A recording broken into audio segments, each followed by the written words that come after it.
एक बाज की उम्र लगभग 70 साल होती है। जब वह 40 साल का होता है तब एक परेशानी उसके जीवन में मौत बनकर आती है, जो आपकी परेशानियों की तुलना में बहुत बड़ी होती है। क्योंकि 40 की उम्र में बाज की चोंच इतनी मुड़ जाती है कि उसे शिकार निगलने में बहुत परेशानी होती है। उसके पंख भारी हो जाते हैं, छाती से चिपकने लगते हैं, जिससे उड़ना बहुत मुश्किल हो जाता है।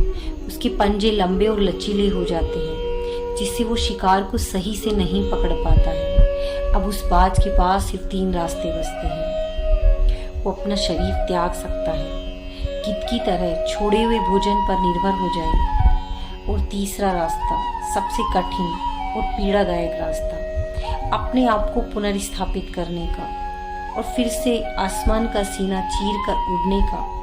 और वो इसी तीसरे रास्ते को चुनता है और अपने पास की सबसे ऊंचे वाली चोटी पर पहुंच जाता है। वहां पर अपना घोंसला बनाता है और फिर से शुरू होता है परेशानियों को जड़ से उखाड़ फेंक कर आसमान में उड़ने का सफर। अपनी चोंच को एक चट्टान पर मार मार कर तोड़ देता है, लहूलुहान हो जाता है और इंतजार करता है नई चोंच आने का।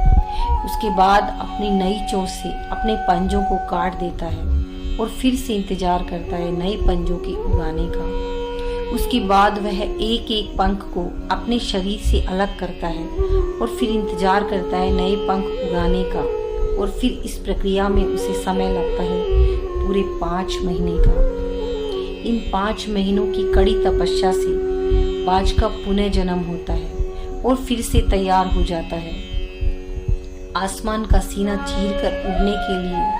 जो 3 रास्ते बाज के पास थे, वही 3 रास्ते हमारे पास भी होते हैं। लेकिन कुछ लोग पहले रास्ते को चुनते हैं और परेशानियों के तले दबकर सुसाइड कर लेते हैं। ज्यादातर लोग दूसरे रास्ते को चुनते हैं। वो परेशानियों का बोझ पड़ते ही लक्ष्य को छोड़कर एक नॉर्मल लाइफ जीने लगते हैं। और कुछ लोग वो भी होते हैं जो इस परेशानियों को लात मारकर अपनी मेहनत के दम पर बाज की तरह आसमान की बुलंदियों को छूते हैं। दोस्तों, आज बाज की यह ट्रेनिंग हमें बहुत कुछ सिखा देती है कि अगर रिस्क लेना पड़े तो ले लो।